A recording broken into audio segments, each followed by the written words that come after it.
có ai thì sẽ xa nhau suốt đời.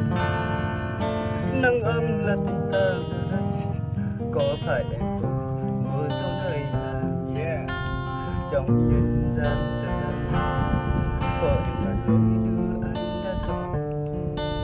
Đã thế là tình ta giờ đây, giờ mưa gió nơi nào. Giờ tình ý từng đến chúng ta, em mới nói rất xa.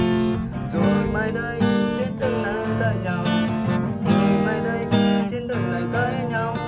Hãy nói anh không sao em cùng bao đi, giờ tình yêu đành lỡ làng tôi. Hay quá.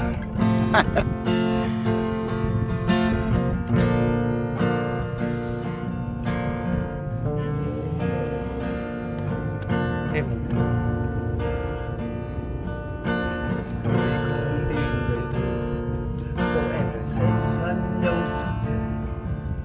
nếu thế là tình ta giờ đây, có phải em tôi mưa gió nơi nào trong nhân gian giờ đây, có em là lần đưa anh mất rồi. Đã thế là tình ta giờ đây, giờ buồn đéo nơi này. Giờ tình đi từng đến chúng ta, em về nay rất xa. Rồi mai đây trên đường này thấy nhau, rồi mai đây trên đường này thấy nhau. Hãy nói anh không sao em cùng bố đi, giờ tình yêu đừng lỡ làng tôi. Tôi không tin lời tôi, có em sẽ xa nhau.